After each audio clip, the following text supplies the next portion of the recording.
United Nations, September 29. TASS.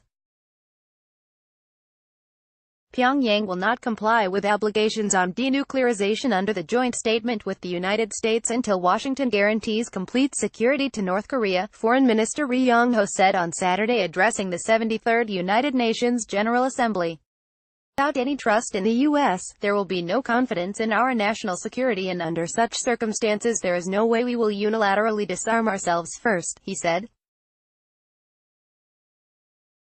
The DPRK government's commitment to the denuclearization is solid and firm. However, it is only possible if the U.S. secures our sufficient trust towards the U.S., he added. The North Korean foreign minister has pointed out that Pyongyang has more reasons to distrust Washington than vice versa, since the U.S. is the only country that used nuclear weapons in real war. If both countries harbor mistrust towards each other, being obsessed with the past, then the recent DPRK-US joint statement cannot escape the same fate of failure as all the previous agreements between the two countries, he said. Ri Yong-ho urged Washington to comply with the agreements, and that will, in the end, be in the best national interest of the U.S. and should maintain new method for solving the DPRK-US relations. Along with this, accusations against North Korea are employed by some U.S. politicians with the sole purpose of attacking their political opponent, the minister stressed.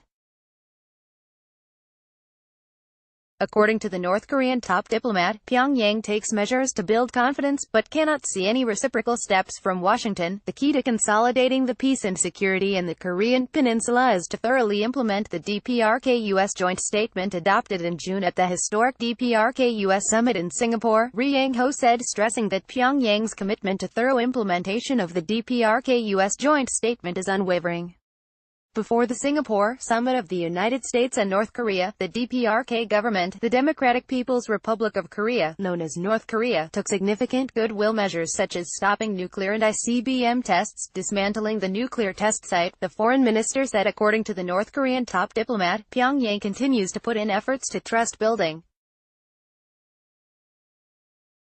However, we do not see any corresponding response from the U.S., he said. On the contrary, instead of addressing our concern for the absence of peace regime in the Korean Peninsula, the U.S. insists on this denuclearization first, and increases the level of pressure by sanctions to achieve their purpose in a coercive manner, Ri Yong-ho said. He said the United Nations Security Council could play a positive role in normalization on the Korean Peninsula by easing sanctions imposed on Pyongyang. The implementation of the DPRK-US joint statement is a shared responsibility of the DPRK and the U.S. At the same time, the UN also has a role to play in it, he said. The UN Security Council, that was once so eager to express concern to the tense situation on the Korean Peninsula, keeps silence even now about the precious momentum for peace on the Korean Peninsula which has been achieved this year, the foreign minister said.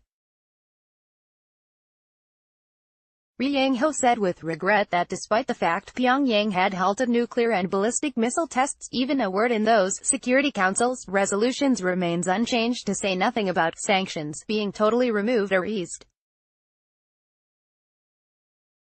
On June 12, 2018, Donald Trump and Kim Jong-un held a historic meeting, the first ever between a sitting U.S. president and a North Korean leader, in Singapore. The summit resulted in a joint statement signed by the two leaders. North Korea committed to work towards denuclearization of the Korean Peninsula in exchange for security guarantees from the United States. In December 2017, the United Nations Security Council unanimously passed a resolution toughening sanctions against North Korea. The document further restricts supplies of crude oil and oil products and insists all countries expel North Korean labor migrant in a span of 24 months. The resolution envisages other restrictions that concern exports of industrial equipment, heavy machinery and transport vehicles to North Korea and imports of North Korean commodity. In 2017, the UN Security Council approved imposing 3 sets of restrictions on Pyongyang in response to its missile and nuclear tests.